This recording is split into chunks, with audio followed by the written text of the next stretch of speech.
Ahoy, mates! Mr. Wildcat is back for another Married Children review, and today we're all going to go on a cruise. Okay? Why are we going on a cruise? Well, this episode review is inspired by one of my coworkers who's actually on a cruise right now. She works with me over at the service desk. We work with each other very well. We help each other out with everything. In fact, she even helps me out with translations when people come up to me that don't speak English. And you remember what they say, we cannot turn away Spanish speakers if we don't speak Spanish. Okay? She's a big help right there. She's also got a wonderful boyfriend. As you can tell, I'm not mentioning names here because I don't want to get any trouble. I don't know if they would appreciate it or not, and I don't want to get in any trouble. But basically, she's got a wonderful boyfriend who always treats her very well, from what I've seen in here. I've never officially met him yet, but every today she comes into work about 15 minutes after she starts. He shows up with a nice coffee and some breakfast for her, treats her very well, and recently um, they're just about to finish their summer vacation, and he surprised her with a wonderful Mexican cruise, which she's been so excited for. She keeps bragging about it too. And all this bragging about it inspired me to do a Married Children review on. You see what happens when you pour these naughty thoughts into my head?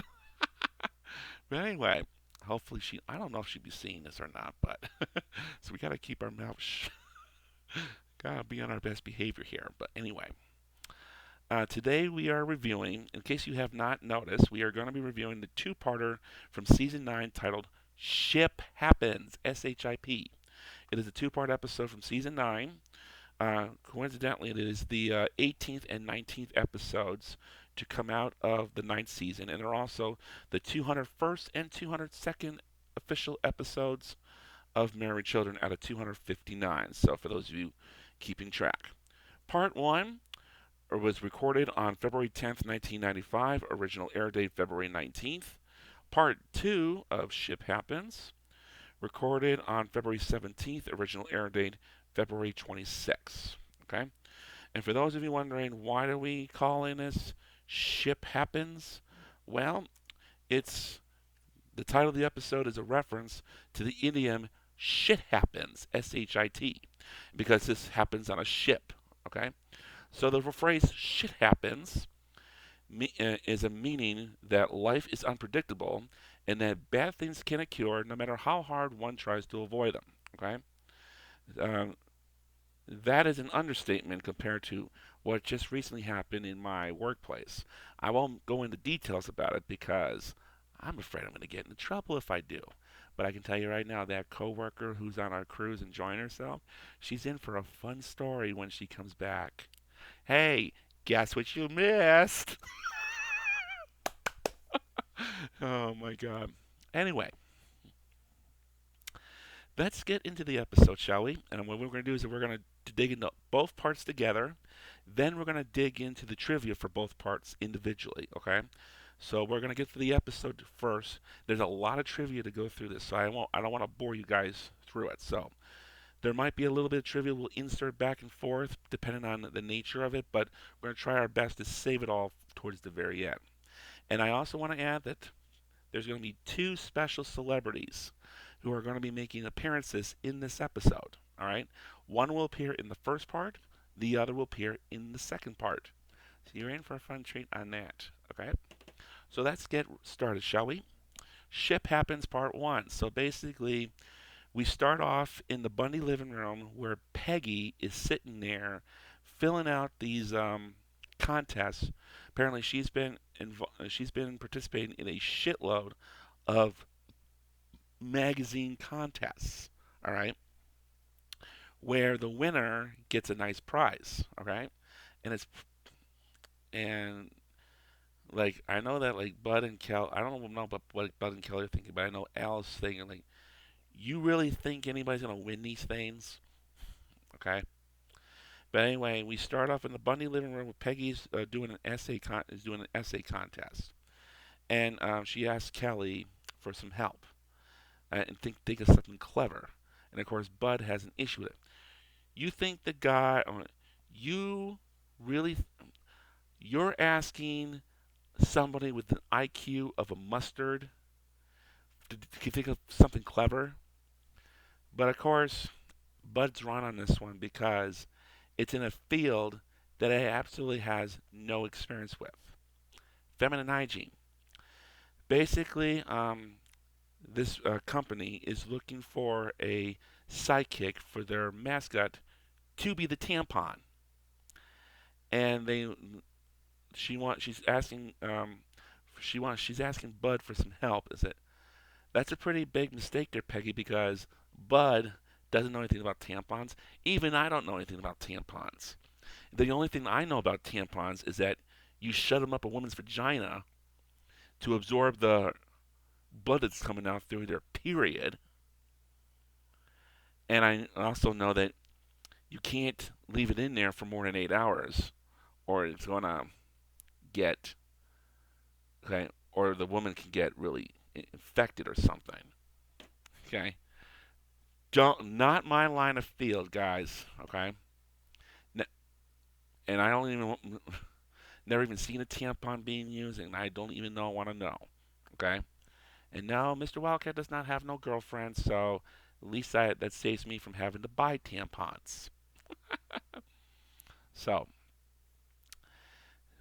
Al basically walks in the door. Mail call has arrived, and he's got a shitload of magazines about this tall. Okay, and basically, the reason why for all the magazines because Peggy's been doing contests for all of these magazines, and hopefully that they will win prizes. And basically, she said like, would Ed McMahon lie? And then Al's response to it is, would he drink behind set? Would he drink backstage? Would he laugh at something that isn't funny? Okay. We then get a knock on the door from somebody, and he's basically howling and crawling on the door. We open it up, and guess who it is? Our first celebrity guest of the episode, Wolfman Jack. Okay?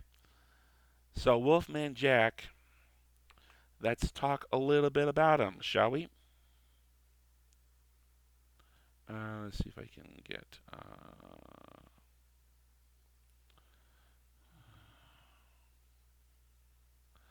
All right. Okay, I'm going to have to.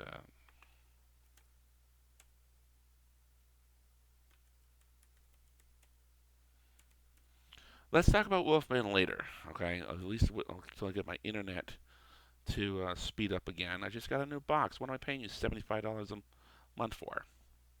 Okay. So anyway, Wolfman Jack shows up and he says that they have just won $1 million, but it turns out he's at the wrong household. It's not the Sullivan's residency. It's the Bundy household. Okay. So when Bud corrects him, saying we're not the Sullivans, we're the Bundys, and Kelly has the nerve to spell it. It's Bund and sometimes Y, and that basically comes from the spelling rules. Okay, the five vowels are A, E, I, O, and U, and sometimes Y. Okay, when Wolfman Jack um, gets the clarification straightened out, he actually does have a prize for Peggy, a first class ticket on a Caribbean cruise, which she had won for writing the most inspiring essay for New Widows magazine. Of course, Al turns to Peg and says, New Widows? So you share my dream, don't you, Peg? And then basically, it's only one ticket, which means that Peggy would have to go by herself, and she doesn't want to go by herself. So she asks Wolfman Jack if he can. She asks Wolfman Jack if he can trade in that first class ticket for two economy class tickets, which Okay, all you got to do is slip Wolfman Jack $50 and he will make the switcheroo. Okay? Then, oh my God, okay? Once Wolfman Jack shows up at the house, he's basically barricading himself to the living room. And he's not going anywhere. And he's there for the long haul. He's not going anywhere. Okay? But anyway, the next scene, we're in the kitchen where Peggy's telling, well, Marcy's actually come over for a visit. And basically, Peggy tells Marcy about this cruise that her and Al are going to go on. Marcy's so excited, and she wished that she could go on a cruise. So Peggy says, maybe you can. Hey, Wolfman, can you trade these 2 good tickets for 4 just okay tickets? Okay, Marcy decides to pull out the 50 bucks. Wolfman says, sure, for another $50. And Marcy's willing to cough up the money. So this time Marcy coughs up the money, trades in the tickets, okay? Gives Wolfman, goes over to Wolfman who's on the couch, gives the tickets, and then Wolfman hands Marcy a sandwich that he's been eating while he goes to switch out the tickets, and then he says, give me back my sandwich. Sub-subeconomy. That's where they're assigned. You know what that means, right? Al, Peg, Marcy, and Jefferson. We then see them on the ship, where they're swerving back and forth in their room. Turns out the Bundys and Darcys have been assigned to stay in the boiler room. Okay? Oh, this isn't so bad. Oh, this isn't so bad. Yet now it's like 20,000 leagues under the sea. Except I'm married to the giant squid. Okay? And then we then find out that the cruise that they're on is actually a fat people's cruise. During the daytime, you have fat women that are loose and about. They basically have all these like diet foods like celery, carrots, those horrible slim fast chalky shakes, and you have all these training classes that are going on during the day. Okay, and then at 6:30 at night,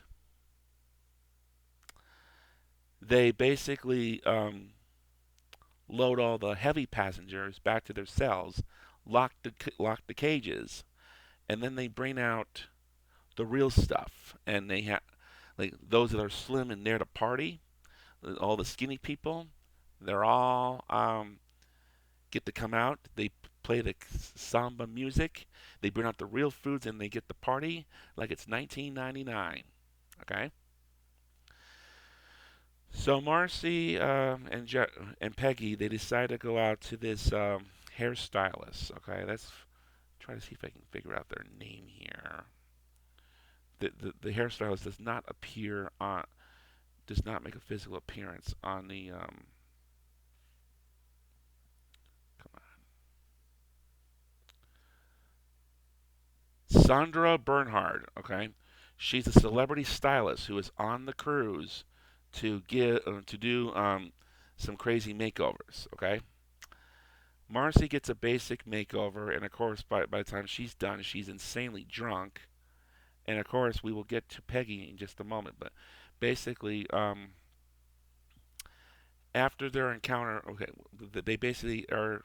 Al and Jefferson get a visit from Gretchen, who is a thin, sexy, attractive aerobics teacher, and they tell them that they're going to be that she's going to be teaching aerobics and wondering if they were willing to take them. And then she starts telling them about what's going to happen at 6:30 at night when everybody gets taken out. Al thinks he's dreaming, so basically pulls Jefferson aside and says, Jefferson, I'm dreaming, pinch me. Jefferson punches Al in the face. Ow! I said pinch me. Ow!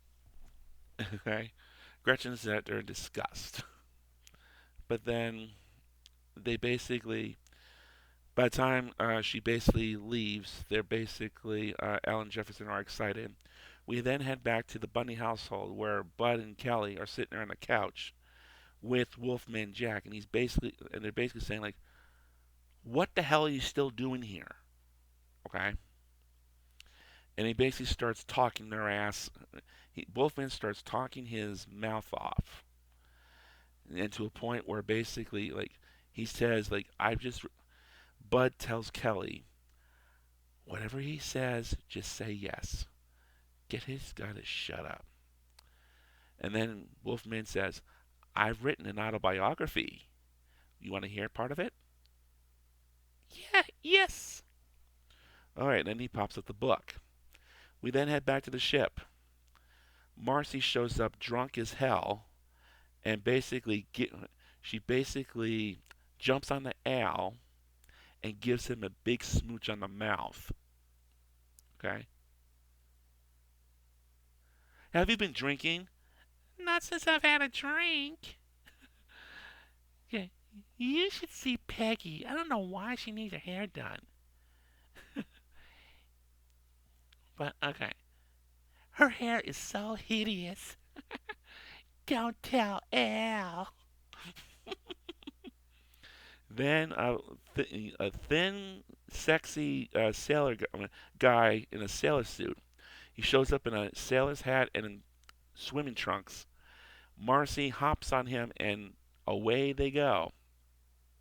Jefferson shows up. He's all dressed up, and they're approaching the 6:30 mark. Okay, he's got sunglasses. He's got the sailor hat. He's all dressed up to go out and party. And of course, Al's got a cabana shirt on, so he's getting all ready too.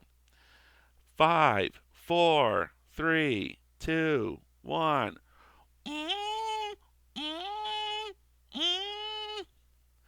All the fat women go running into their cages. They lock the doors. The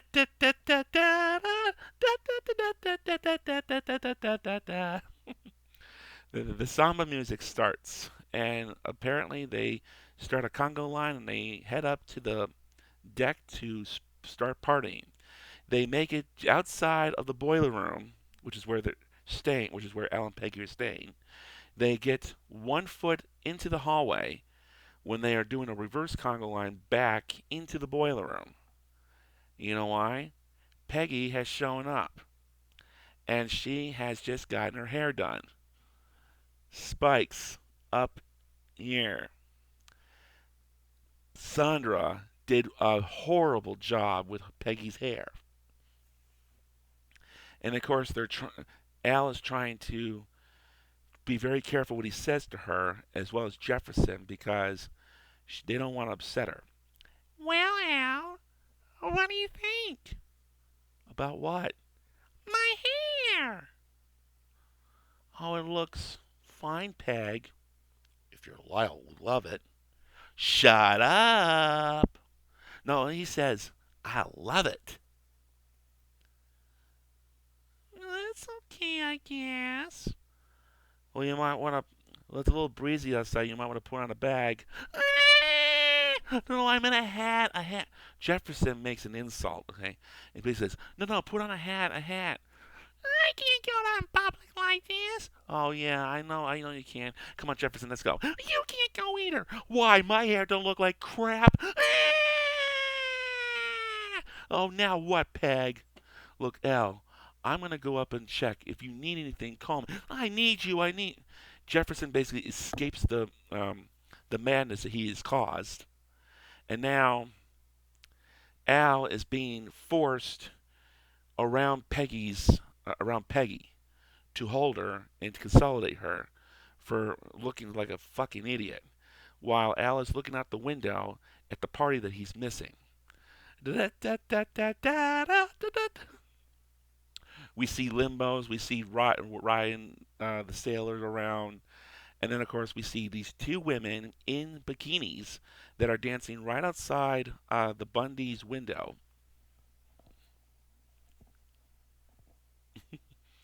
Okay, He's very upset, and he's basically been glued to the window. Even when Peggy decides to lay down in bed, he's sitting there glaring at the window. Geez, Al, I know you want to be up there with the strippers, but I really appreciate you being here with me in my hour of need. Al? Okay. While she's in the middle of talking to him, he's quietly sneaking out the door. He gets halfway out the hallway. Is it? Oh, that wonderful salt water air. Okay, Al, fine. If you want to be up there instead of down here when your wife needs you, just get out of here. He's about to leave, but just before he's about to leave the room, the Darcys come barging in. We're going down. Okay? Apparently the ship is sinking. One of the women who got locked up in the cell, she smelled some jerk chicken, took a blowtorch to the floor, and inadvertently caused the ship to sink. Or she caused a hole underneath, and has basically forced the ship to start sinking. See what? We're really sinking? Oh, come on, Peg. If we were sinking, we wouldn't see fish. We're all gonna die. Thank you, Peg, for booking me on the Titanic. That's the end of part one. Okay? So they get on the cruise. Apparently the ship goes down, and it says to be continued. And then we get the credits. Okay? We then head into part two. All right? Just like the Business Sucks two-parter, we're introduced to part two by Buck, who makes his only appearance in the two-parter. And basically, in this time around, he's recapping the audience of what they missed in the first part, or refresh them of what happened, so that way they can be caught up for what is going to be taking place in part two. And now, back to Buck, king of all dogs, also known to humans as Married with Children. So then we find ourselves on a raft, all right, or life preserver boat.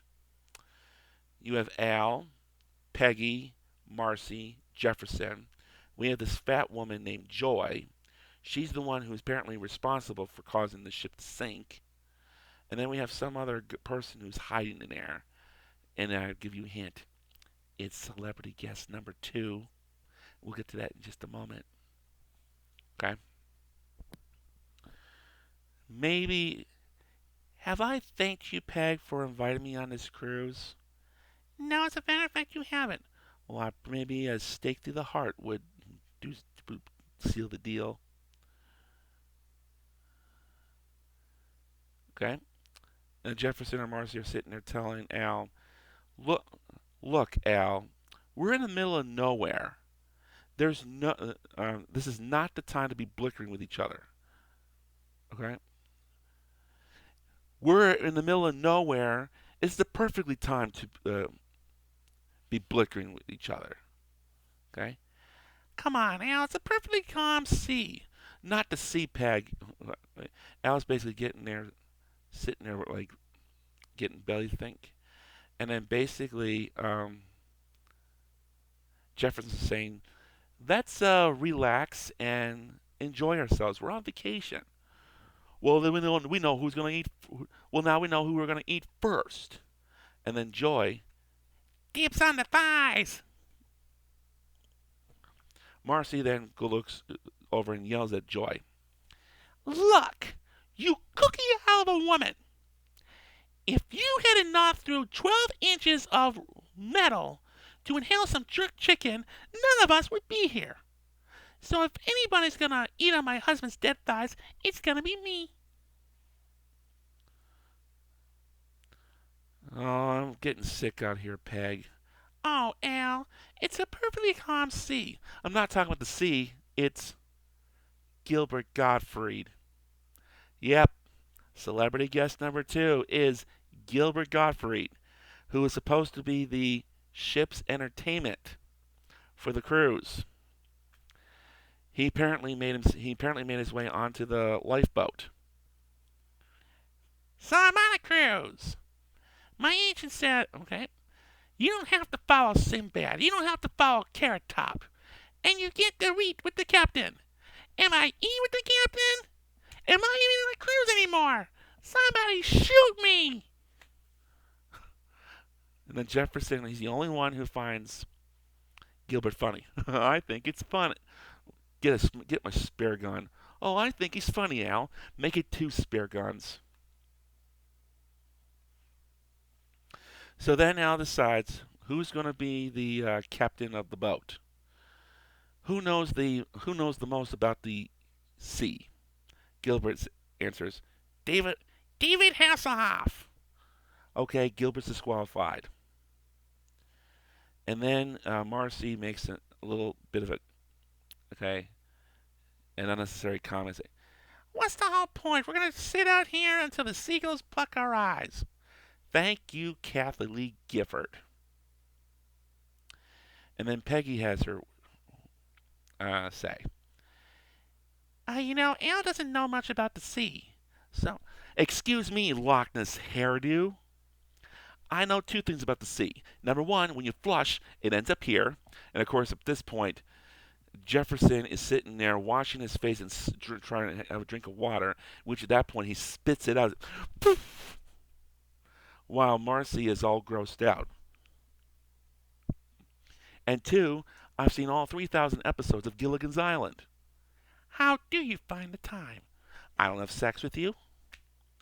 Then Marcy has agreed. Then we're all in agreement. Al's captain. And then Joy says, okay, Captain, now what? Well, Al's first motion of business, he's going to declare his marriage null and void, which is going to sit well with Peggy. And number 2, they are going to strike for land. Which way is land? And of course, everybody's pointing a different direction. Of course, Peggy's pointing opposite. That's the only wrong answer, Peg.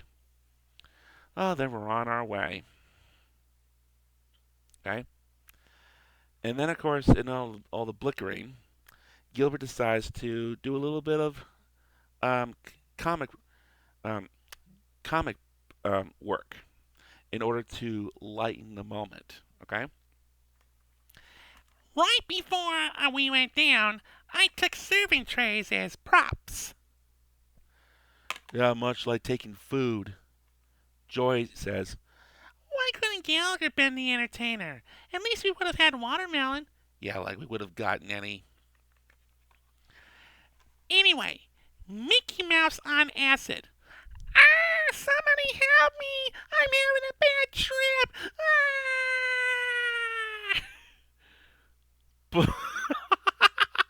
Oh my God, I look really good in this, don't I?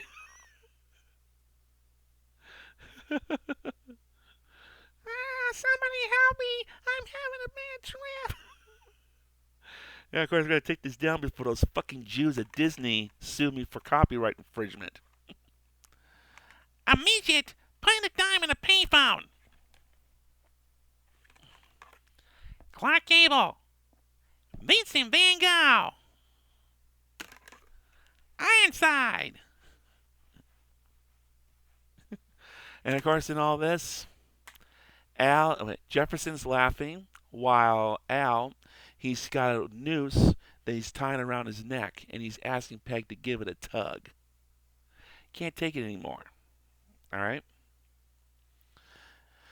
And of course, we'll get to that in a little bit. But basically, we head back to the Bundy household, where Peggy is watching. No, Kelly is watching Looney Tunes, Bugs Bunny. Oh, no, Bugs, don't go into that gold mine. You said to me, Sam, just set off a dynamite. Oh, God, I hope this is a rerun. Bud is sitting. He walks in and joins Kelly with the cartoon. Boy, I sure hope you marry somebody with money. Come on, I want to watch the news. Basically, first thing on the news is that Wolfman Jack was basically found gagged and whacked. He was found gagged and, basically, Kelly had whacked Wolfman Jack in the head with a shovel, and then the two of them lugged Wolfman Jack out of the house and into the dumpster behind Planet Hollywood. The police found several clues, but they decided to go inside where it was nice and warm. It's the last time I ever let you hit somebody with a shovel. Then they basically talk about the Sea Dodge, which is the ship that Al and Peggy were on, and how the ship went down in perfectly calm waters. All the passengers have been accounted for, except for one lifeboat containing Gilbert Gottfried, some other people, and a woman with really silly red hair. Peggy Kelly's reaction is, Oh my God! Gilbert Gottfried and one of the Judds is stranded out at sea. "It's not the jugs, you lug nut. You know what this means?" Mom and Dad. Oh my God! What are we gonna do? How are we gonna eat? How are we gonna pay the mortgage? Our lives are gonna be exactly the same. Of course, Bud has an idea. They just can't sit here. They have to get down to Florida. They have to get down to the Caribbean to try to help locate their parents. And guys, I unfortunately lied because I forgot about this one part until just now. I talked to you about how Buck only makes one appearance at doing a recap of the first part. Well, he actually has a line in the second part as well. Don't forget to leave some food for the dog. Okay, basically, Buck's sitting there like begging, like, please don't forget to feed me before you leave. I am so hungry. Just as they're about to open the door, we have this woman from the Chicago Examiner who basically walks in with a tape recorder.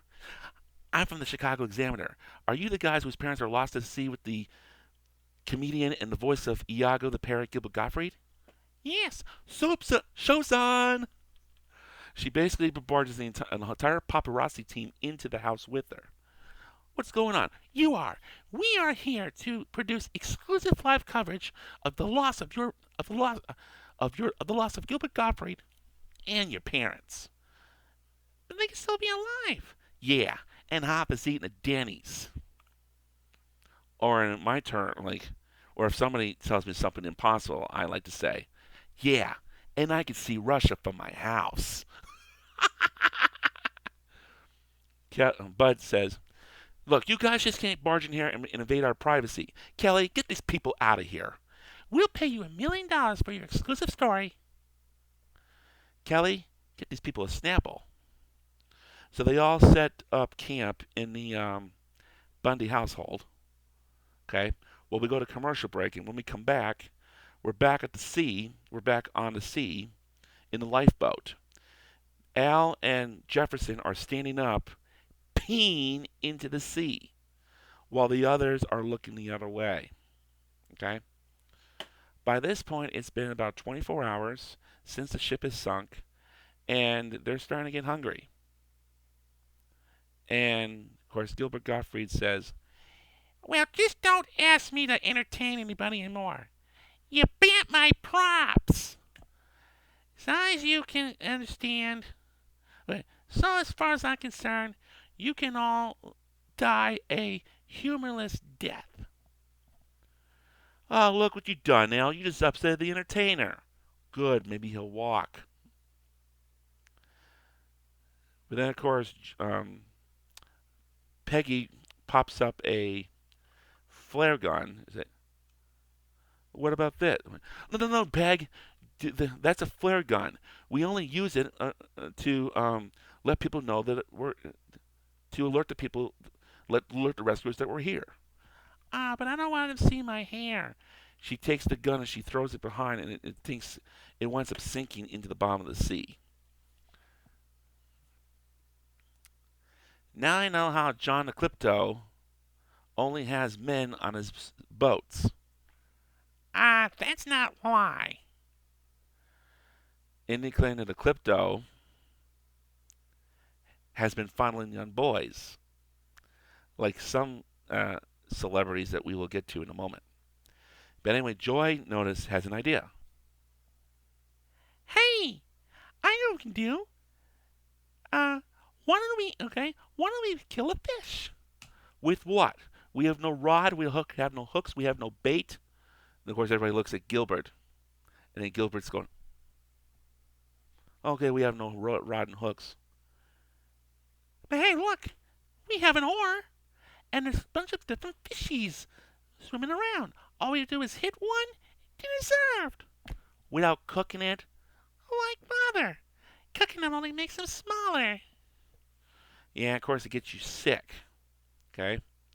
And believe me, Joy, the Bundys and Darcys, and possibly Gilbert, they're not they don't eat sushi.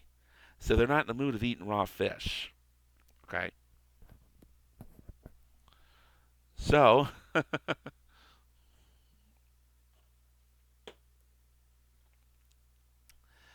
Al decides that Al's the captain. He takes the oar. Okay? Well, Al, if you're not going to go down with the ship, you might as well do this.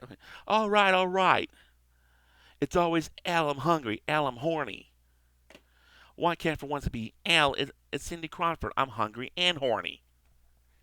And I'm Erica. Nice to meet you.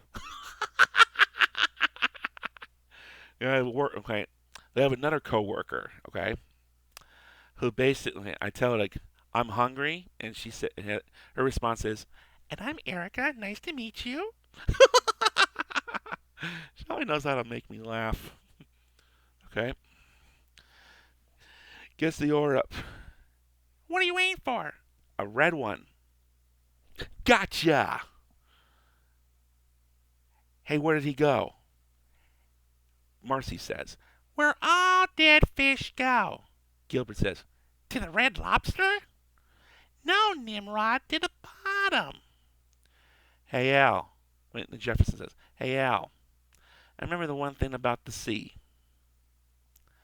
That I know about the sea. You were to kill a fish, it's going to attract bigger fish. Fish with no known enemies. And guess what? A shark fin pops up from behind with a crappy Jaws theme in the background. Oh, this is great. Anybody know how to repel a shark? Go ahead, Gilbert, do your impressions. Okay, Jerry Lewis. Oh, yeah! Drum roll! How much money did we raise? And of course, the shark runs away from his impression. Okay? Next scene, we're back at the Bundy household. The paparazzi is continuing interviewing the Bundys. And of course, we have two members of the paparazzi who were upstairs doing, I don't know what the hell they were doing. I think they were having sex. God knows where. But they basically are coming down the stairwell, buttoning up their shirts. Means to tell you, they probably wind up having sex on Al and Peggy's bed. Gross. Okay. And then we get another visit from my all-time favorite married children sidekick. Hello, this is Miranda Vera Cruz de la Hoya Cardinal. Yeah! Live at the home of Kelly and Bud Bundy, who are anxiously waiting news of whether their parents will be found alive, or if their decomposing corpses will be found weeks later in some South Florida bog. Ooh! Bud and Kelly, I know this is hard for you, but can you please tell me how you're feeling? And please be as graphic as possible. We refuse to answer this line of question until we know our parents are okay. Well, I apologize if I seem insensitive. So tell me, did your parents ever abuse you? No. Another reporter. Surely your father must have seen you're a hiney. Yeah, when I was a baby. Did Michael Jackson ever touch you? Did Bob Barker ever touch you? Tom Arnold? Roseanne? Joe Biden? What is the matter with you fucking people? What happened to the... Okay. Okay, let's... Hold on one second. What is the matter with all you people? Whatever happened to the noble image of the Fourth Estate? People like Edward R. Murrow and Walter Cronkite. Who? Walter Cronkite? No, don't have that name. Was he ever touched by Michael Jackson? Let me out of here, you ghouls. Kelly and I will not sell our parents out for money. Right, Kelly? Okay, you have a reporter that's got a bunch of stacks of hundreds, and she's basically being interviewed. Okay, Then, Daddy had Senator Packwood chase me around the bed. Or was it Senator Mike Tyson? Yes, yes, it was both of them. we head back to the sea. It's dark time. It's nighttime now, and of course Gilbert Gottfried is continuing his impressions. Okay, Jerry Seinfeld. Why do people ride buses? Jefferson. Who are these people? And where do they find exact change? Jefferson goes, Hey, can you take Kennedy? Sure. Anyone want to hold my pants? Hold my pants. Al basically looks at Peggy and says, Look, Peggy, obviously nobody's going to come to help us. And we all know why. So then they decide that basically they're going to draw straws. Joy happens to have some straws with her. And whoever draws the shortest straw, like who we all know who that's going to be, is going to leave the lifeboat, swim out for some help. All right? So everybody pulls a straw up, and guess what? Al pulls the small one. Gee, I can't believe how small this is. Geez, if I had $1 for every time he says that. You know, Al, this is very brave you're doing. And if I never see you again, I just want to tell you how much I love you. Right in the middle of her telling Al how brave he is for doing this and how much she loves him, he basically bolts off the boat and goes swimming as fast as he possibly can. So now they figure out what they're going to do now. Gilbert Gottfried is demanding his paycheck. Well, it happens to be the matter of my check. I mean, just because the ship goes down doesn't mean the entertainer works for free. Pretty trying it, Gilbert. No, Marcy, he's right. Give him a 20. Fine. Give my wallet. Okay, where is it? On the ocean floor. Don't you guys know it's going to be days or even weeks before somebody finds us? And right then and there, okay? Ahoy there! We're a bunch of U.S. congressmen wasting our constituent tax dollars. Do you guys need some liquor or anything like that? Joy goes, We're saved! So apparently they got rescued by a bunch of U.S. congressmen who are out in the high seas, wasting their constituent tax dollars drinking on the high seas. All right. Next scene, we head back to the Bundy household, and okay, Peggy is back to her normal self. Her hairdo is back to normal, and she's now being interviewed by Miranda. So, Peggy, it has been 2 weeks. So, Peggy, it has been 2 days since you've been rescued, and they still have not found your husband. Okay? How do you feel about this? Cry if you can. So she talks about how she thought that Al might have swum up to the ocean, swim up to the beach, but it was happened to be a giant squig, and Miranda's forcing her to cry. Okay. Uh, so, Mrs. Bundy, if your husband does turn up dead, we'll be willing to pay you an exclusive amount for your story. How much? Well, it all depends. What did he do for a living? He was a shoe salesman. $50. Unless, of course, he abused you. How much is that worth? $500,000. Well, he did make us drive around in that Dodge, and he made us live in that house. Is that enough? Ugh, all the humanity. And Peggy's basically sitting there, bluffing her hair like, "Oh, I'm gonna be a rich woman."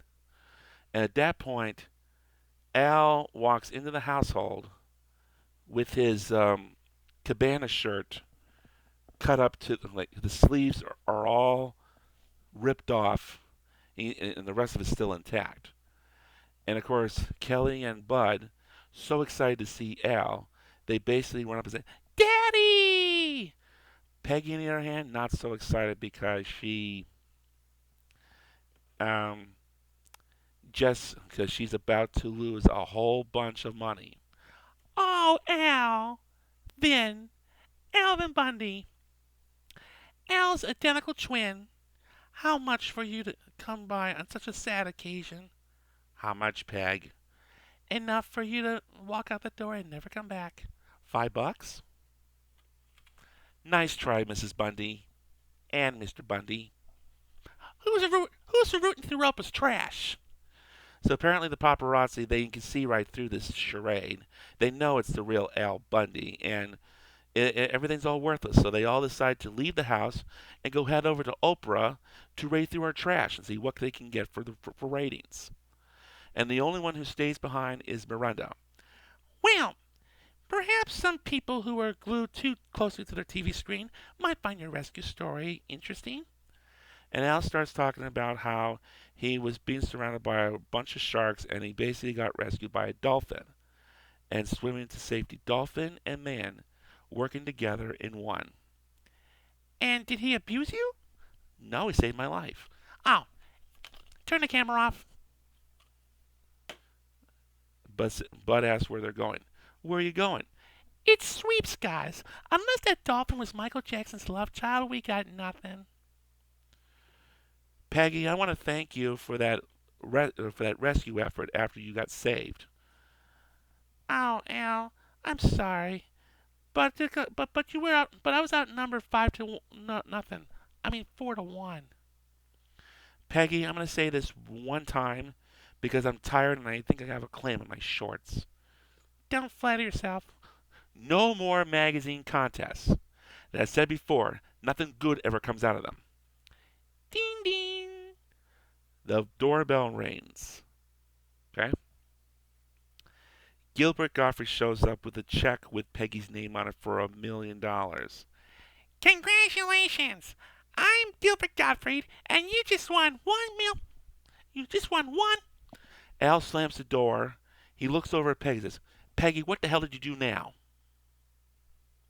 And that is the end of the episode. Alright? Apparently, Gilbert Gottfried shows up with a check for $1 million, and of course, Al wants nothing to do with it because he knows he doesn't want to get caught in another incident like he just did. Okay? And after winning that cruise through a magazine contest, he says, no more magazine contests. Alright? Now, I sure hope my coworker's having a much better experience on her cruise than Al and Peggy had on theirs. Okay? One thing I will go through. Okay? So let's go through the trivia for part for our two-parters. So we'll start with part one. Okay?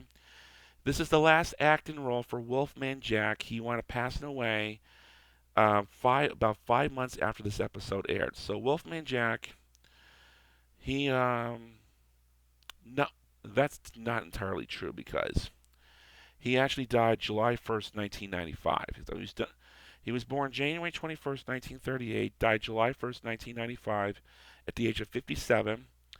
Wolfman Jack was an American disc jockey active for over 3 decades, famous for the gravelly voice which he credited for his success, saying, it's kept meat and potatoes on the table for years for Wolfman and Wolfwoman. A couple of shots of whiskey helps it. I've got that rice raspy sound.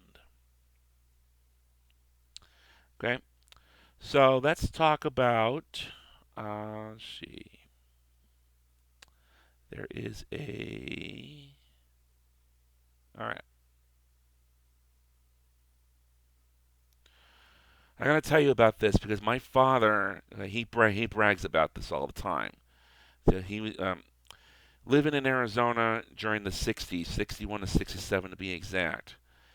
Okay, 1963, Smith took his act to the border when Inter-American Radio Advertising's Ramon Bosquez hired him and sent him to the studio and transmitter site of XCRF AM in Ciudad Acuna in Mexico, a station across the U.S.-Mexico border from Del Rio, Texas, whose high-powered border blaster signal could be picked up across much of the United States. In an interview with writer Tom Miller, Smith described the reach of XERF signal. We had the most powerful signal in North America. Birds dropped dead when they flew too close to the tower. A car drive from New York to Los Angeles would never lose the station. Okay? Many of the Mexican border stations broadcast at 150,000 watts, 3 times the U.S. limit, meaning that their signals were picked up all over North America and at night as far away as Europe and the Soviet Union. Okay, on a clear night, it could be clear. It's so far away. At XERF, Smith developed his signature style. Okay, who's this on the Wolfman phone? Those of you wondering who Smith is, okay, Wolfman Jack is the is the stage name. He was born Robert Weston Smith. Okay, probably should have mentioned that. Apparently not. Okay. Let's see. Who's this on the Wolfman telephone and widespread fame? Border stations made money by renting time to Pentecostal preachers and psychics, and by taking 50% of the profit from anything sold by mail order. The Wolfman did pitches for dog food, weight loss pills, weight gain pills, rose bushes, and baby chicks. Even a pill called Florex, which was supposed to enhance one's sex drive. Pre-Viagra, if you ask me. Some zine for your lay nuts, the Wolfman would say. XCRB was the original call sign for the Border Blaster Station in Rosarito Beach, Mexico, which was branded as the mighty 1090 in Hollywood, California. The station boosted 50,000 watts of Boss-Soul power. The station continues to broadcast under the sign XCPRS AM. XERB also had an office in a rear of a small strip mall on the 3rd Avenue in Chula Vista, California, just 10 minutes from the Tijuana-San Diego border crossing. Wolfman was rumored to have actually broadcast from this location during the early to mid-60s. Smith left Mexico about 8 months and moved to Minneapolis to run station KUXL. Although Smith was managing a Minneapolis radio station, he is still broadcasting as Wolfman Jack on XERF via taped shows that he sent to the station. Okay? So, let's see. So those of you who have ever seen the 1973 film American Graffiti, that's turning 50 years old this year, you heard the station XERB, Super Golden. Now, basically, here's what the radio stations call. So, most radio stations in North America, they basically have like a 3 or 4 letter call station. Most have 4, but some have 3. Okay. All of the TV and radio stations in Canada, from east to west coast, starts with a C. In the U.S., there's 2 different letters that are used. All the stations east of the Mississippi River starts with a W, while those west of the Mississippi River starts with a K. And then those down in Mexico evidently starts with an X, as evident in this research right here. XERB, Super Golden. Okay. So his original sign, and this is XERB. That's the station that is used. It became very popular. Okay. Okay.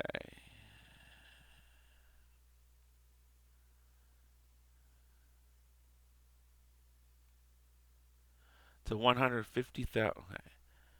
In the summer of 1972, George Lucas filmed Wolfman Jack using the studios of station KRE 1400 Berkeley for the film American Graffiti. Some artistic license was employed for the movie. Wolfman is shown doing his program live from California, although the Brinkley Act made such broadcasting illegal. Okay? So, let's go back to, okay? He appeared as himself as the second in Lucas's American Graffiti division of the profits for the film, and the extreme financial success provided him regular income for life. So basically, Wolfman Jack was struggling until he appeared in American Graffiti, in which at that point it made him enough. George Lucas, the film made so much money. All right, let's talk about. Um, let's see. He made so much. It's not going to tell me what, but basically, um, he gave him a fraction of a point to the vision of the profits from the film. Okay. He also appeared in the American Graffiti sequel, More American Graffiti, 1979, although he only did voiceovers. He also appeared as Bob the Jackal Smith for the made-for-TV movie Dead Man's Curve, based on the musical careers of Jan Barry and Dean Torrance of the band Jan and Dean. He also did The Odd Couple, What's Happening, Hollywood Squares, The New Adventures of Wonder Woman. He was also the regular announcer and occasional host for the Midnight Special that aired on NBC from 1973 to 1981. He was also the host of a variety show called The Wolfman Jack Show, which was produced in Canada by CBC Television in 1976 and syndicated to stations in the U.S. Also voiced the chief of the Rama Lama tribe on the TV special Garfield in Paradise in 1986. So, July 1st, 1995, Wolfman Jack died from a heart attack at his house in Belvedere, North Carolina, shortly after finishing a weekly broadcast. He was 57 years old. He is buried at a family cemetery in Belvedere. So basically, I think what happened was he got home and says, "I'm so happy to." He basically went up to a loved one and says, "I'm so happy to see you." Gave him a hug, and he basically dropped dead right then and there. That's what I've heard. Okay, got a lot more to talk about. So, according to the lifeboat, the name of the ship was Sea Dodge. Okay, as a poke at the Dodge that Al drives for a living. Okay, Dodge is a damn fine car. Ran over my wife with a Dodge.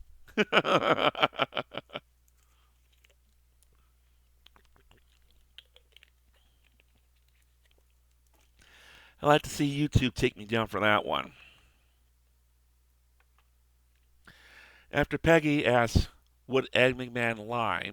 Al sarcastically asks if Ed would drink, laugh at an unfunny joke, or eat dog food to make money. So Ed McMahon was a game show host, actor, and announcer, best known for serving as the announcer's sidekick of the talk show host Johnny Carson for The Tonight Show, as well as being the host of the talent competition show Star Search. As Peggy mentioned, Ed McMahon was also the pitchman for American Family Publishers, which marketed magazine subscriptions and also ran mail and sweepstakes. They also often featured on their entries a picture of McMahon and the phrase, "You may have already won $10 million." As Al pointed out, McMahon was known for laughing at jokes that were not even funny while on The Tonight Show, and there were rumors that he would drink backstage. He was known for endorsing various products and even had financial troubles all the way until his death in 2009. Al compares the room he's sharing with Peggy and the Darcys to the novel 20,000 Leagues Under the Seas with Peggy and compares Peggy to the giant squid from the story. A little bit about 20,000 Leagues Under the Seas if you... Okay. Oh, okay. Before we go any further, my father, okay, he told me when he lived in Arizona, on the clear day and stuff, we talked about the transmitters on the Mexican border that can transport wide and abroad. You'll be able to pick up all of his programming, pretty much throughout the U.S. All right, and that's the story he wanted me to tell you. So I've already discussed most of it in the trivia, but I wanted to make sure I pointed that out before I went any further. Okay, so 20,000 Leagues Under the Seas is a classic science fiction novel by French writer Jules Verne, which was basically it was written. It was published between 1869 and 1870. Okay, and basically, let's see. It's widely claimed on this. Let's see.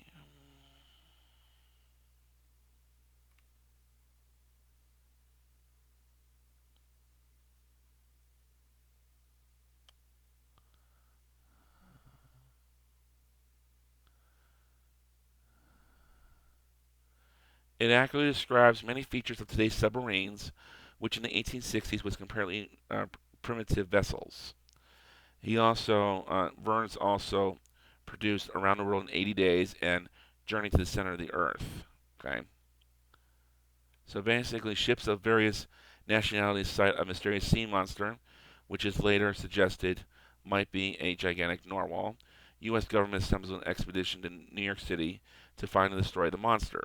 Okay, so I think this is basically described as a trip to the bottom of the sea to try to destroy this. I don't know what the. It's kind of complicated because I've never actually seen it. Okay, we're still on. Okay. So let's see. Sandra Bernhard is an American comedian and actress. At the time of the episode originally aired, she was one of the stars on the ABC sitcom Roseanne, one of a wide variety of pokes at the Roseanne show. Basically, celebrity stylist on the show. Okay, on the ship. Marcy asks Al, "Who do you think does Sandra Bernard's hair?" Okay, and Al equips Ray Charles. Ray Charles was an American songwriter, pianist, and singer who was blind most of his life. Ray Charles had a very hilarious role in the 1980 film The Blues Brothers with Dan Aykroyd and John Belushi. He runs a musical instrument store.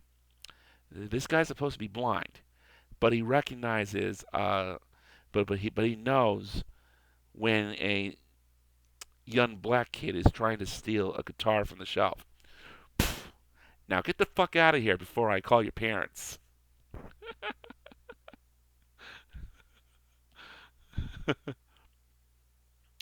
As Peggy mentions that the cruise's entertainment will be provided by Gilbert Gottfried, Alan Jefferson are disappointed. Um, we'll talk about Gilbert Gottfried in just a moment, but he's an American. That we'll save it for that. Kelly complains about Wolfman Jack staying at the house and comments, It's not that we haven't enjoyed your cute little stories about things that happened even before Dick Clark was born. actually, Dick Clark was born earlier before Wolfman Jack. Wolfman Jack was born, I think it was 37 or 38. Dick Clark was born in 1929.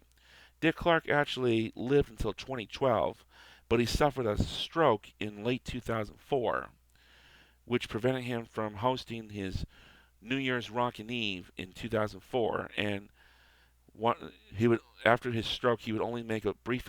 He would basically carry permanent hosting duties for his New Year's Rockin' Eve to Ryan Seacrest, while appearing briefly with a slurry speech. But basically, Dick Clark was an American radio and television personality known for hosting shows such as American Bandstand, Dick Clark's New Year's Rockin' Eve, as well as the game show The $10,000 Pyramid, which then later became the $20,000 Pyramid, then the $25,000 Pyramid, and the $100,000 Pyramid. A wide variety of the Pyramid series between 1973 and 1988. Okay, so that is part one. Okay, part two. All right, let's talk about All right. So the trivia for this episode: the name of the ship is Sea Dodge. Katie Seagal and Gilbert Gottfried were both co-stars of the late John Ritter. Gilbert Gottfried starred with him in the Problem Child films. Katie Seagal starred with him in his last sitcom, Eight Simple Rules. Okay. Now, Gilbert, I have seen the Problem Child films, and quite honestly, I'm not too. I absolutely hated them. Okay. I'm not a big fan of them. Okay. But of course, everybody has their own opinions. Gilbert Gottfried and Ed O'Neill both appeared in The Adventures of Ford Fairlane.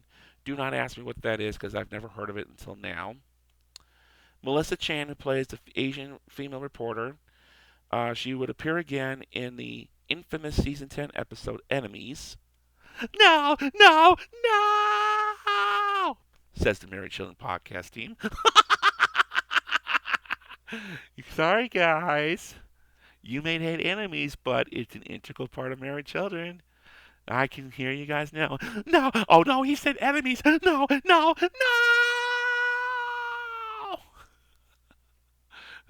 Yes, enemies. She plays the waitress, Keiko. Yep. Yo there, bro. We're new to the hood.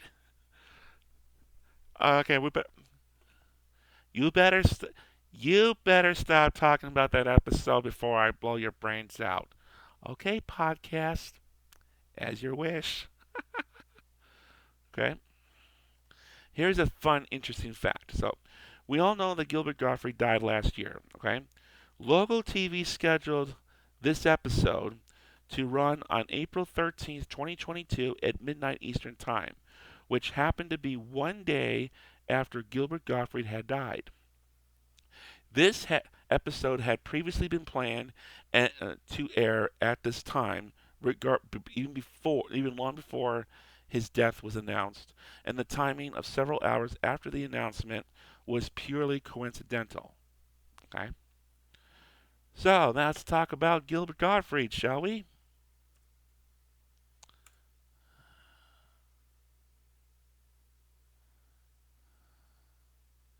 Come on, come on, come on. So Gilbert Gottfried, okay, he lived about 10 years longer than Wolfman Jack. American stand-up comedian and actor, best known for his exaggerated shrill voice, strong New York accent, and his edgy, often controversial sense of humor. His numerous roles in film and television include Iago the Parrot in the animated Aladdin franchise, the Digit Liboid in Cyberchase, Crane Supreme in Teenage Mutant Ninja Turtles, and the Affleck Duck until he was fired in 2011. Now, basically, uh, Gilbert Gottfried had made some inappropriate comments about the Japanese tsunami that happened in 2011. And Affleck does 75% of its business in Japan, and being okay, the jokes were made at a they were horribly timed at the time of the incident. Affleck says, "We can't have you working for us anymore. You're fired." Okay. So he was born in the Coney Island section of Brooklyn. Let's see. He was first introduced in 1980 as a part of the in 1980 Saturday Night Live in 1980. They basically they fired pretty much the entire charter staff, and they basically retooled the entire group. And Gilbert Gottfried was part of the retooled introduction to Saturday Night Live. Saturday Night Live was being retooled with a new staff and new comedians. The producers noticed Gilbert Gottfried and hired him as a cast member for season 6. His personnel during SNL sketches was very different from his later characterization, rarely spoke in his trademark obnoxiously screeching voice, and never squinted. During his 12-episode stint, he was seldom used in sketches. Gottfried recalled that a low point was having to play a corpse in a sketch about a sports organist hired to play inappropriate music at a funeral. Okay. Let's see. He wound up playing accountant Sidney Bernstein in the 1987 film Beverly Hills Cop 2, which he was reunited with friend and fellow SNL alumnus Eddie Murphy. So like, that was one of my favorite parts of that whole movie was basically Sidney Bernstein in the office. Okay. That's my wife's car. Okay? Well, those are my numbers, but that's my wife's car. No, no, no. Bitch! Tickets have not been paid. That means you're liable. Is there something I have that in this office that I can hand you and that could make you forget you had those tickets in that hand? I absolutely love that. My favorite part of the whole thing was, No, no, no. Bitch! Okay. In 1987, he also made his debut appearance on the Howard Stern Show. He would go on to make over 100 appearances on the radio show over the following 25 years. Okay. Although not a regular, he appeared on The Amazing Life Sea Monkeys as Jerry the Belly Button Elf on Ren and Stimpy. Okay. So, I gotta tell you about this one. Okay. This is probably my most favorite part of his whole career. Gottfried was a recurring guest star during the Tom Bergeron era of the Hollywood Squares, which aired from 1998 through 2004, and became the center of attention in a bizarre episode that aired on October 1st, 1999. In this episode, two contestants made 9 consecutive incorrect guesses, 6 of which were to be game deciding questions asked to Gilbert Gottfried. As the only remaining square left, whoever captured him would have 5 squares and thus win the game. Magician Penn Gillette, alongside his guest, who was a guest alongside his magic partner Teller, on the same episode, berated a contestant earlier for giving the correct guess by shouting, "You fool!" Gottfried himself then began to use the phrase when most of the other stars eventually joined in with every successive wrong guess, beginning with the second question he was asked. As a consequence, it took the episode's entire half hour to play only one game. However, he was eventually captured on the last possible question. Apparently, the episode became known as the "You Fool" episode.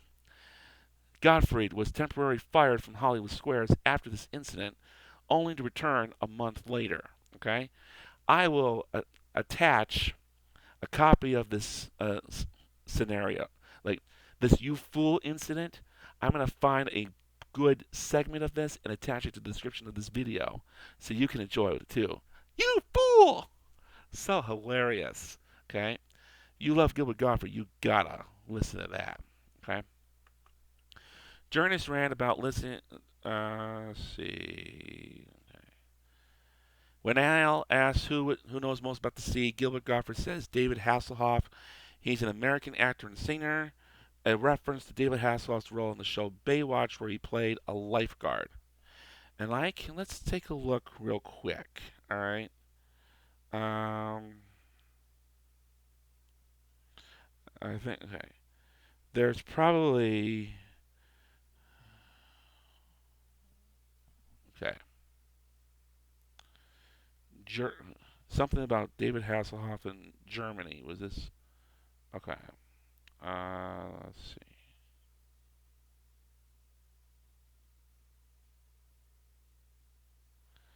Okay, let's see if I can. Give me 1 second here. One thing I question. This was probably another episode, but basically, David Hasselhoff was very popular in Germany, and they're probably wondering why. So go check out the Mary Chilling podcast to figure that out. Marcy calls Kathleen Gifford an actress and singer who, at the time of this episode originally aired, was the host of ABC's morning talk show Live with Regis and Kathy Lee. She was also at the time a spokesperson for Carnival Cruise Line. Howard Stern rips Kathleen Gifford apart on this particular okay, does a really good segment ripping her apart on her appearances on the Carnival Cruises. Okay, instead of getting on there and making jackasses of ourselves, that's exactly why she's appearing in these commercials. She's not in there for the money. Her in front. Remember, Frank Gifford, he broadcasts Monday Night Football. He's a regular on Monday Night Football. He's making shitload of money. Kathleen Gifford, on the other hand, she's also making shitloads of money on the over by appearing with Regis Philbin on that talk show. They're not doing the Carnival Cruises for the money. They're doing it to make a jackass out of themselves. I'll attach that one too. Okay.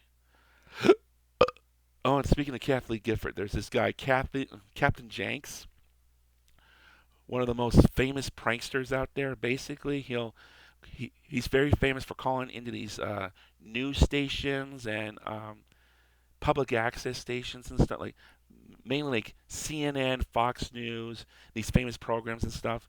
And he'll pose as a individual and then he'll go along with the ride, and then he'll eventually drop a Howard Stern reference. Well, he apparently dropped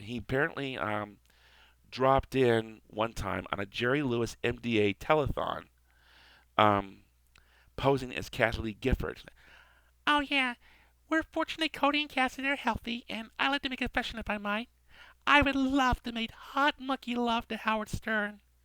Florence Henderson's response: Yeah, I thought so. I knew this wasn't Kathy Lee. I don't think so either.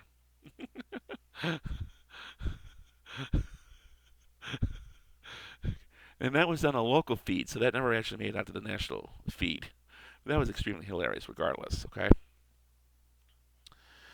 Loch Ness hairdo is a reference to the Loch Ness monster. Joy, okay, the fat woman on the boat, laments that the crews did not get Gallagher so they could at least eat watermelons. So Gallagher is an American comedian who typically used watermelons as props in his comedy routines. His routine would usually accumulate with him taking a sledgehammer and smashing the watermelons that would send pieces out into the audience. Okay?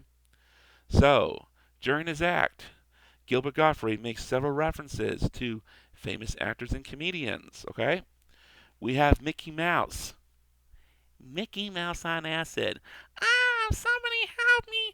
I'm having a bad trip. Ah.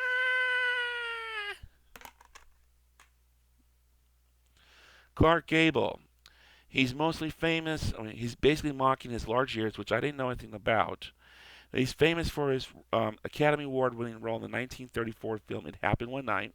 He also is also better known as Rhett Butler in the 1939 epic Gone with the Wind, which he winds up delivering what the American Film Institute considers the greatest movie line of all time. Frankly, my dear, I don't give a damn. He also talks about Vincent van Gogh mocking the artist after he cut off one of his own ears. Ironside is a reference to Detective Robin Ironside from the TV series Ironside. Jerry Lewis is basically imitated, alluding to his role as Professor Kelp in The Nutty Professor and his involvement with the Jerry Lewis MDA Labor Day Telethon, which wound up airing for nearly 50 years from 1966 through 2015. Jerry Lewis wound up dying in 2017 at the age of 90. He was 91 or 92. Okay. Jerry Seinfeld is then imitated. He basically had a TV show of his own on NBC from 1989 to 1998, lasting 9 seasons and 180 episodes. Um, it was voted by TV God in 2002 as the greatest show of all time, and it still does very well in rerun ratings. Even though it's no longer on TBS, it still does good ratings over on Comedy Central. And, might I add, good DVD ratings, if I might add. Okay? Uh, Seinfeld's one of my favorite shows outside of Married Children. Okay? Ted Kennedy, referencing the political figure who was known for his drinking and inappropriate behavior with women. So basically, Ted Kennedy, he was one of JFK's brothers. Basically, there was like John F. Kennedy. He wound up, I think he had like 8 siblings overall. There were like 9 kids in the family. JFK was one of them. Robert Kennedy was another, and then Ted. Okay, all of those particular Kennedys are dead now, but Ted Kennedy was probably the one that lasted the longest. He When JFK was elected president in 1960, he was elected directly from the U.S. Senate. So he was a senator from Massachusetts while he was running for president in 1960, running against then Vice President Richard Nixon.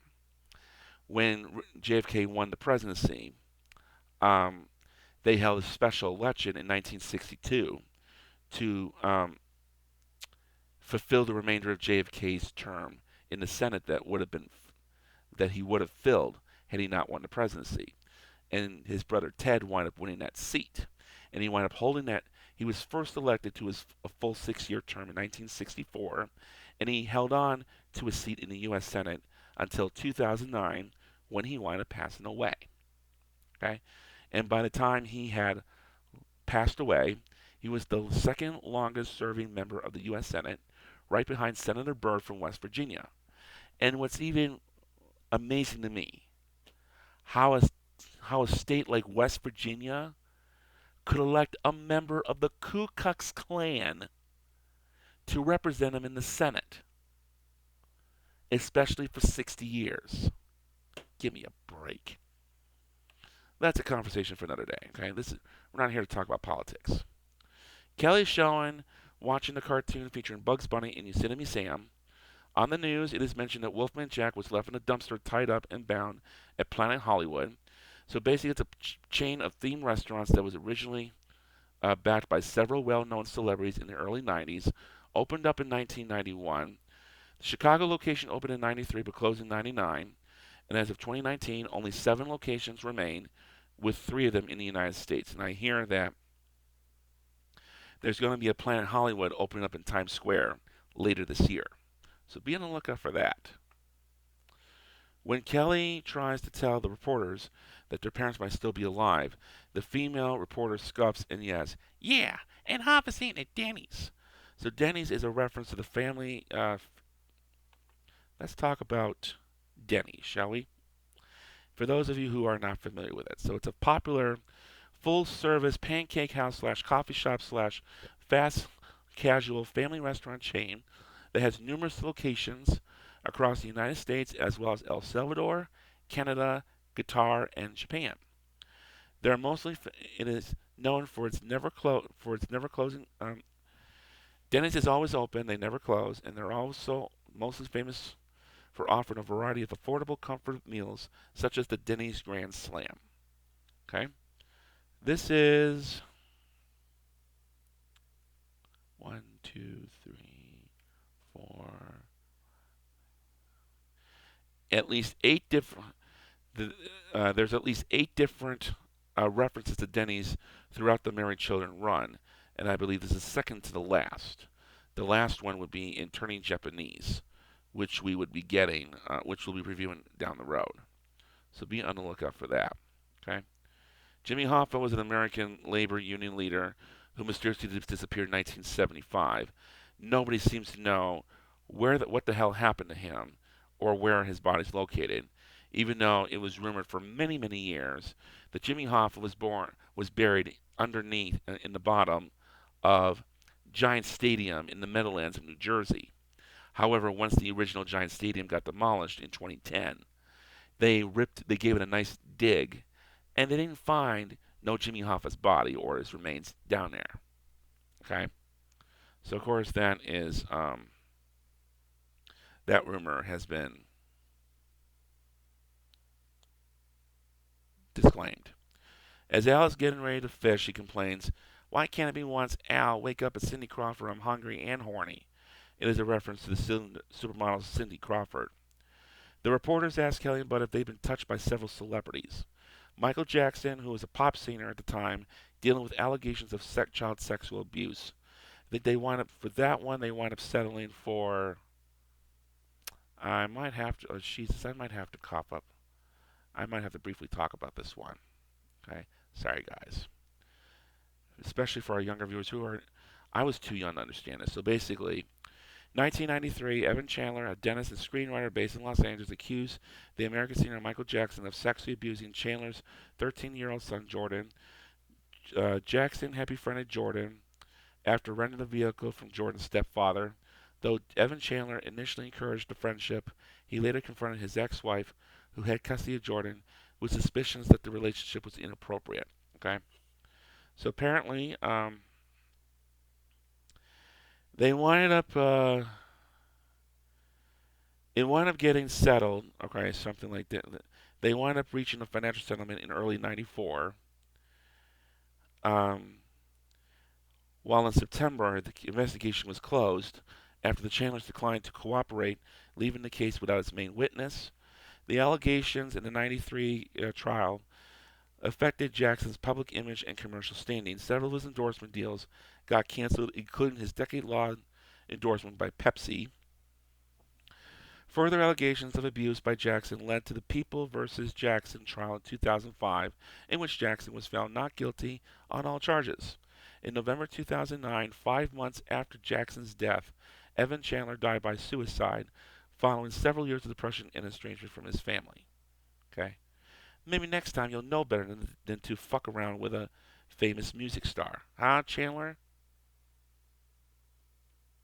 Okay?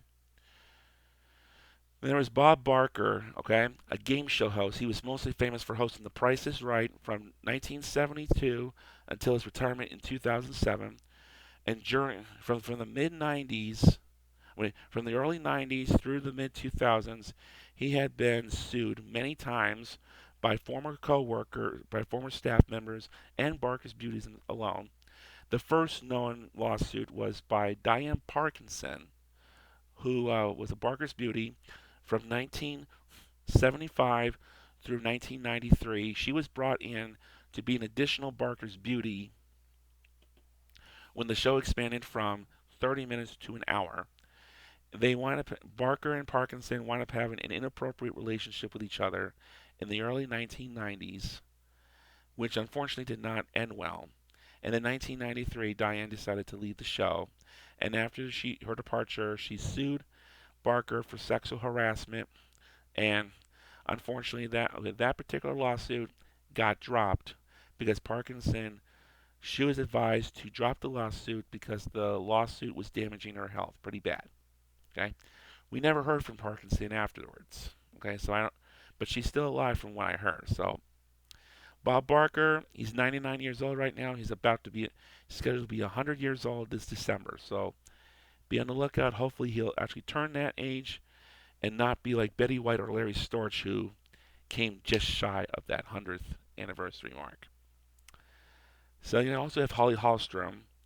She was was hired in 1977 to replace original model Anita Ford, and she basically remained on the show until 1995, when the show was cutting costs. They needed to cut costs and cut back on the Barker's beauties. So they had 4 beauties at the time. They wound up hiring Kathleen Bradley in 1990 in order to show that they were diverse and not being racist and stuff. So that's why Kathleen Bradley was brought in to prove that, hey, we're not racist. We have a black Barker's beauty too.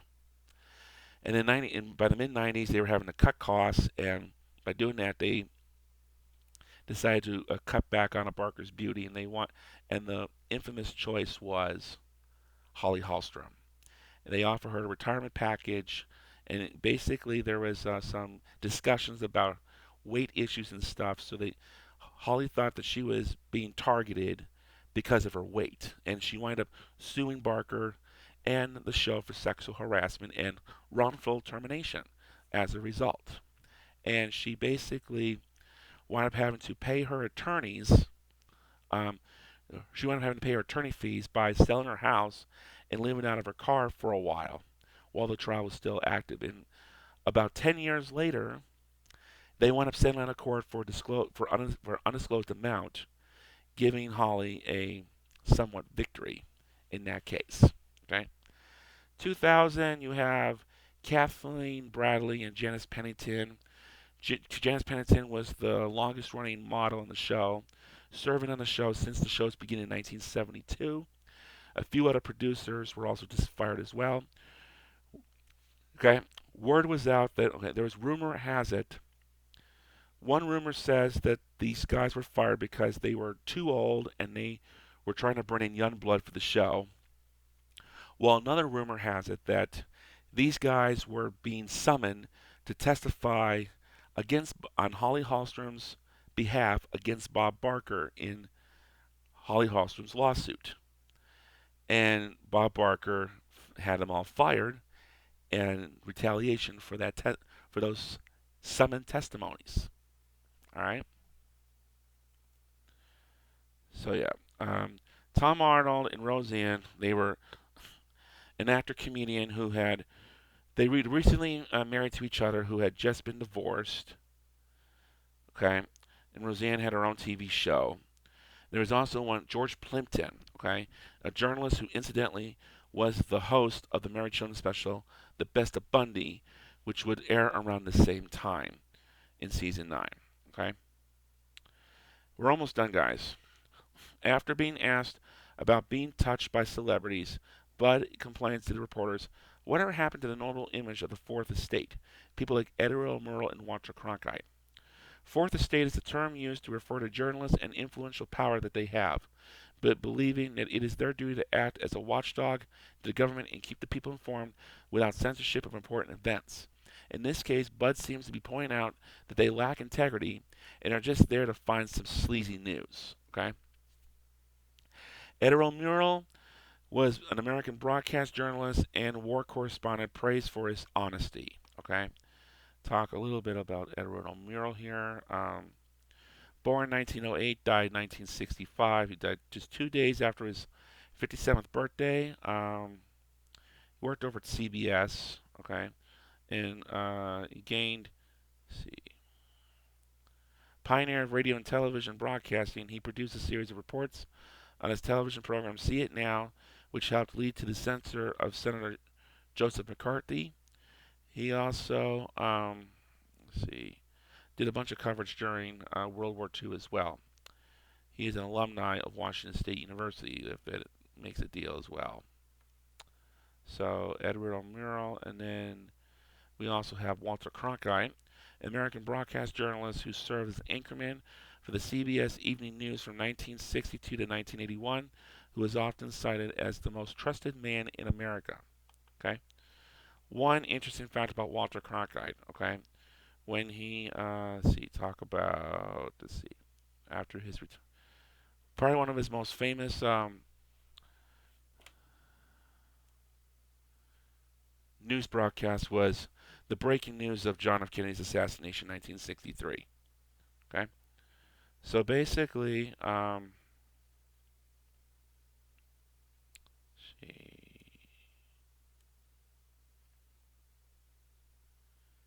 need to, okay, here we go. So Walter Cronkite officially retired in 1981, nearly 50 years after nearly 40 to 50 years of journalism work. A few years after Cronkite retired, Tom Chauncey, a former owner of KOL TV, which was the then CBS affiliate in Phoenix, Arizona, contacted Cronkite, an old friend, and asked him if he would be willing to have the journalism school at Arizona State University named after him. Cronkite immediately agreed. The ASU program acquired status and respect from its namesake. Cronkite was not just a namesake, but he also took the time to interact with the students and staff of the Walter Cronkite School of Journalism and Mass Communication. Cronkite made the trip to Arizona annually to give the Walter Cronkite Award for Excellence in Journalism to a leader in the field of media. Okay, there's about an estimated 1,700 students attending the school at the moment. It is widely regarded as one of the top journalism schools in the country. Oh, please. Okay, I've seen some of these news reporters and weather people that have come out of ASU. They're all over the Phoenix stations. You know what they teach these guys these days? They don't teach them loyal news. They teach them how to flash their boobs and sell sex on television. And not to mention stirring the narrative to fit, stirring the narrative to fit the agenda of their superiors. Okay, see why I hate Disney now? They're a far left organization to brainwash the youth of America. ABC is owned by Disney, and I don't watch ABC because I don't trust what Disney is trying to spin these stories to make it to brainwash the fellow individuals and stuff. Okay, and I don't watch Fox.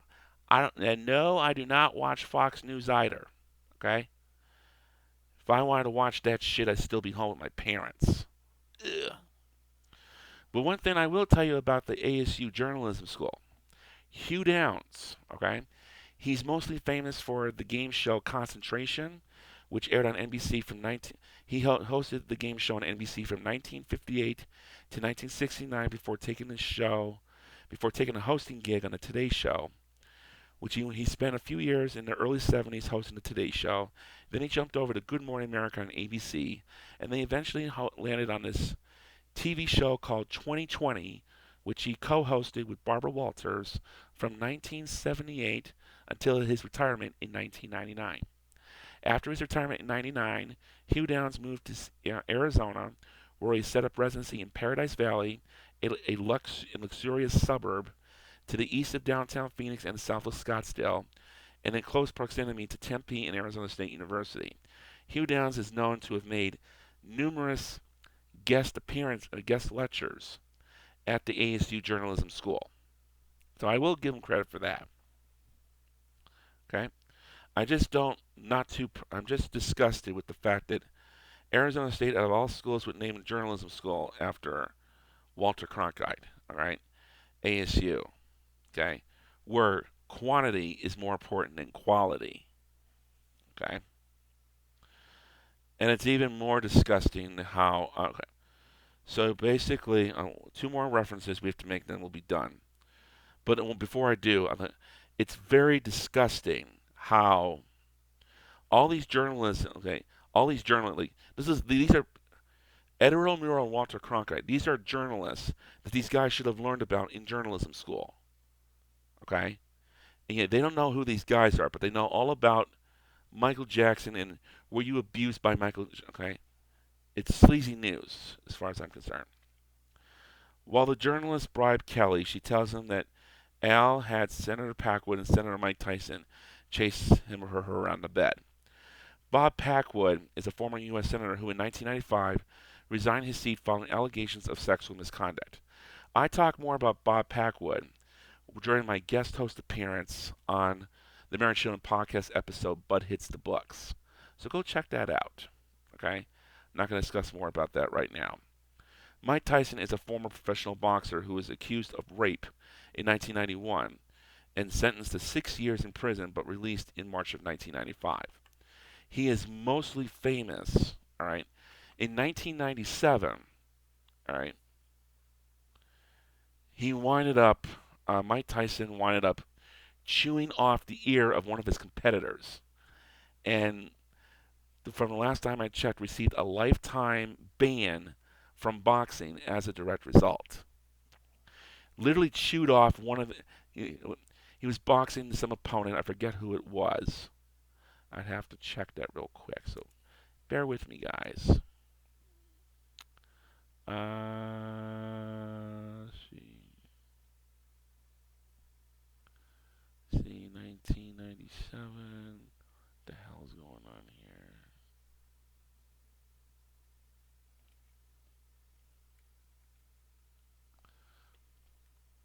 All right. So basically, Tyson. Let's see.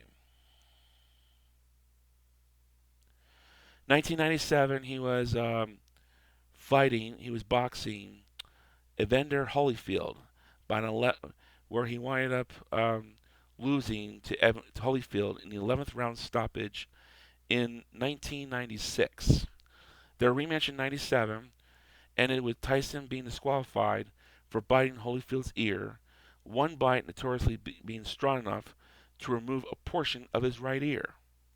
In 2002, Tyson fought for the world heavyweight title, losing by knockout to Lennox Lewis. He was known for his fierceness in imitating boxing style, as well as his controversial behavior inside and outside the ring. With a knockout to win percentage of 88%, he was ranked 16th on the Ring magazine's list of 100 greatest punchers of all time. Okay, this guy should be behind bars for life for everything he's been doing. All right. So now for my review of this episode. All right. So now for my review. Overall, this was a pretty good episode. All right. And let's see. Let's do part. Let's see. Do my review for part 1 first. Okay. See what I wind up doing for part 1. Okay. Okay, the phrase "shit happens," all right, is famous from. I first remember that phrase from the 1994 film Forrest Gump, where Forrest Gump is running across the country. Okay, he winds up running to somebody who's like, You just ran into a big pile of dog shit. it happens. What, shit? He wound up doing the bumper sticker. Shit happens. A pickup truck is shown driving down the road carrying a bumper sticker that says "shit happens," and he gets rear-ended by a car. That's okay. I always lose it whenever I see the green truck get crashed. Don't ask me why. Let's see, Wizard of Oz. See, I don't even know why the Wizard of Oz was mentioned in there. Okay, so my family did not have we did not we usually did not subscribe to magazines. However, I do suspect that we had subscriptions to National Geographic because when I was a kid growing up back in New York, we had a huge there must have been like 2 or 3 rows of magazines in our bookshelf for just National Geographic. Okay, and then most of these magazines they dated from throughout the throughout the 80s, like 1981 through like as far as 1990, but not really after that. Okay, when I've done many of those magazines got donated to my Catholic school out in New York before we moved. I always remember reading magazines in the doctor's dentist office, in the barber shop. Although when I was in a there was a little barber shop in Youngstown, New York. When I was growing up as a kid, there was 2 different stacks of magazines. There was one that had cigarette ads in them. Those magazines I was not allowed to read. The barber would not allow me to read those because they were considered smoking magazines. We were allowed to read the ones on the other side that did not have cigarette ads in them. They were called non-smoking magazines. Okay. When you guys brought up the Catholic Love Boat on South Park, oh my God, Catholic Love Boat. That is so. Okay. Okay. We have to talk about Titanic. Okay, this was not mentioned in the. It was not mentioned in the. Titanic was not mentioned on the fandom site or in the notes, so we have to talk about because it is a. It was mentioned in the episode, but this is in reference to the Titanic ship, not the 1997 film. So Titanic, for those who do not know, it's a big ship that wound up setting sail from England. It was supposed to make its maiden voyage was supposed to be from England to New York City in April of 1912. So they basically took off from England.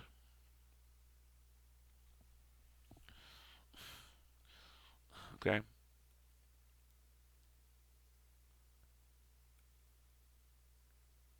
So in England, they want. Okay. Let's see if I can pop this up here. All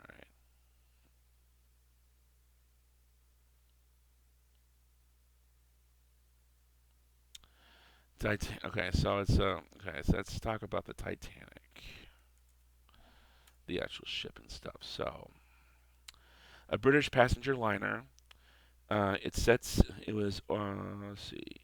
Cost 1.5 million British pounds, which is 150 million British pounds in 2019. It set sail. Let's see if I can get the main voyage right here. Basically, it registered Liverpool as their home port. Okay, set sail in April of 1912. Okay, and it was supposed to go out to New York City, and I believe they were basically transporting. They were transporting a lot of immigrants. I believe it was April 11th to be exact. Okay, so they wind up heading outward, and then on the morning hours of April, let's see, the sinking took place April 15th. So on the morning hour, during the early morning hours of April 15th, the Titanic wound up hitting an iceberg, and it wound up sinking. 2,200 passengers on board, and it basically, and there are only enough lifeboats for 700 people. All right, so 1,500 people wind up dying in response to. Okay, there weren't enough lifeboats on board because they claimed like the Titanic was unsinkable. Yet it actually did happen. and it basically made a message saying you now have to have enough lifeboats for every passenger you put on the ship. Okay, that's the one thing Titanic taught us. Okay, Titanic was brought, okay, would sink in 1915, and it would not resurrect until okay, it would remain in the complete darkness until late 1985, when they wind up finding it off the coast of Newfoundland, Canada. Okay, so let's see. Let's talk about the actual Titanic. Okay. Titanic was adapted in. The sinking was made into a series of motion pictures, but its most famous one was in 1997, starring it was which was directed by James Cameron, starring Leonardo DiCaprio, Kate Winslet, Kathy Bates, and Bill Paxton, just to name a few. Okay, it ended up premiering in the United States in December 19th, 1997. Lasted 195 minutes, just over 3 hours to be exact. Grossing a $200 million, okay, costing $200 million to make. It wound up grossing $1.8 billion with a B during its initial release, and would eventually receive a couple of re-releases over the years, particularly the centennial of the Titanic sinking in 2012, which was re-released to commemorate the ship's 100th anniversary sinking, and it wound up grossing more money after that. As of today, Titanic has grossed $2.257 billion, generating a $2 billion profit. Although there are about 60 other movies that have grossed $1 billion at the box office, with the most recent one being that crappy Barbie movie, which just hit $1 billion after only a couple days at the box office.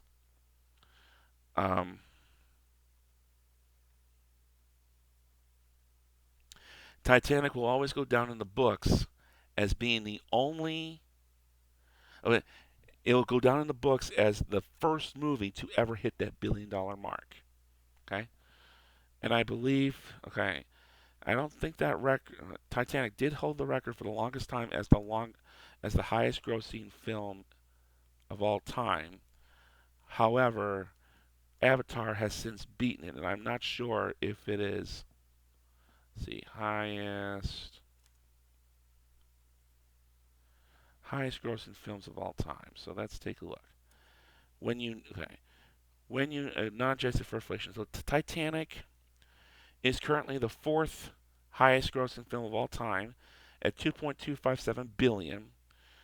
Number three is the Avatar sequel, Avatar: The Way of Water, which grossed 2.32 billion.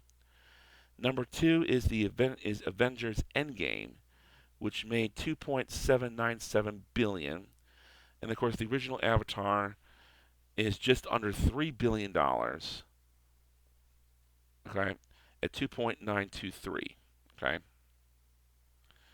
As of today, there's a wide variety. It's like Barbie just hit the $1 billion mark. This list only has the top 50, but holy shit! Super Mario Brothers. The Super Mario Brothers movie has also hit the $1 billion mark too. Who's watching this shit? All right, certainly not me. But of course, in my defense, I've hardly been to a movie I've hardly been to a movie theater in the last 20 years. Okay. One thing I will tell you about the Titanic movie is that I was one of the last ones to see it, at least in my class. We went to go see it in spring break of '98. Okay. Apparently, my parents, okay, they allowed us to go to the movie. So basically, my little sister and my brother, who were little kids at the time. It was around the same time the Barney's Great Adventure would come out, and they wound up going to see that. And they invited me to go see it. So like, hell no, I'm too young. I'm too old for that shit. So they gave me a choice.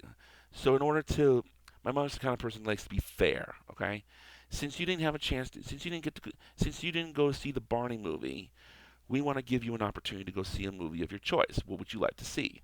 And I told him exactly what I want to see. I want to see Titanic.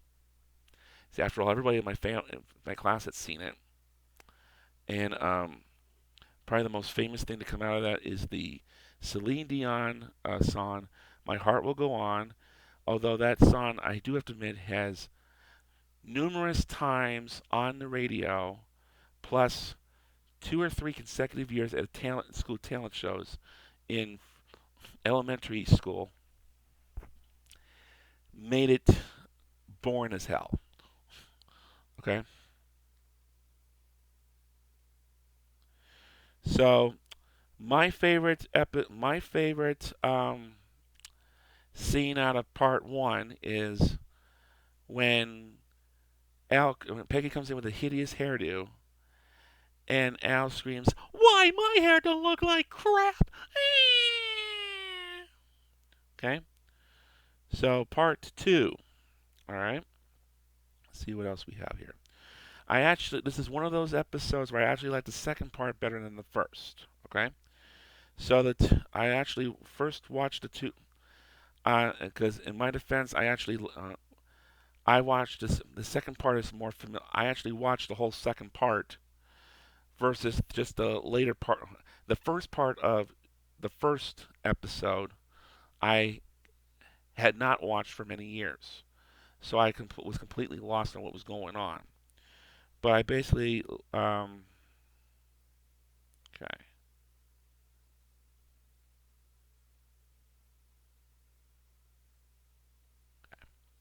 I liked Gilbert Gottfried's impressions. I liked the return of Miranda Vera Cruz to the Hoya Cardinal. And I liked the fact that Alan Pegg is stuck in the lifeboat with the Darcys and Gilbert Gottfried and that woman who wanted to be responsible for sinking the ship. Okay? Kept laughing my ass off every time I hear his comedy act, especially Mickey Mouse on acid and his impersonation of Jerry Seinfeld. Spot on. Okay? See, the tabloid media segment, that was spot on as well. It basically parodied what the media has become over the past 30 years. Instead of it being um, state the facts and let the viewer decide for themselves what your opinion is, okay? No, they're doing the opinion for you, and they're trying to tell you what this is how it actually happened. This is what you are to believe in, and if you don't, you're a racist. All right, that's what the media has become today.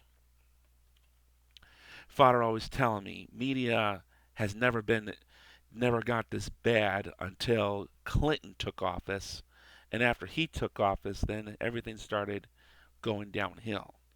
And in a way, he's right. Okay, so I cannot believe they call themselves journalists yet they do not know the founding fathers, Edward Murrow and Walter Cronkite. All right, too young to know about Senator Packwood and sexual harassment, but was laughing my ass off every time I heard his joke. Okay, I do remember the joke that was made on Change for a Buck. Okay, Al, if pouring some oil on some women that even Senator Packwood wouldn't grope. Whoa. Okay. So, one thing I questioned myself regarding the ending was whether that check Gilbert was carrying had the bunny's name on it, or was it another goof like with Wolfman in part one. And when Al said there was 3,000 episodes of Gilligan's Island, I can agree it might have felt like that because Gilligan's Island had actually been on the air for so long it feels like it. All right.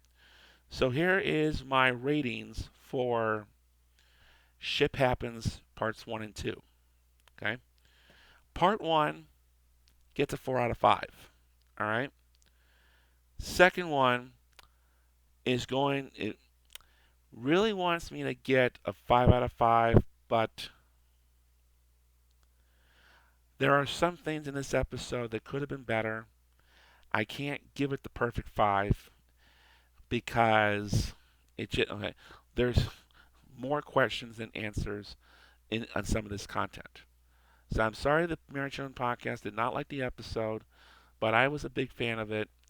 Part one gets a 4 out of 5. Part two gets a 4.5. And when you rate the two episodes together, it remains a 4.5 out of 5. Okay? That is all we have for today. Ship Happens Part 2. I'd like to thank my famous coworker for inspiring me to review this episode, and I hope she has a much better experience on her cruise than Al and Peggy had on theirs. Okay. Join me next week. My parents are going to be celebrating their 50th wedding anniversary, and to celebrate, I'm going to be reviewing the episode that aired just before this two-parter Ship Happens.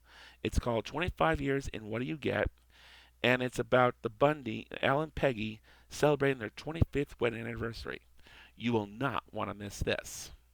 Until the next time we meet, Mr. Wildcat is reminding you all to be good, be careful, and behave. Be good, be good, be good, be good.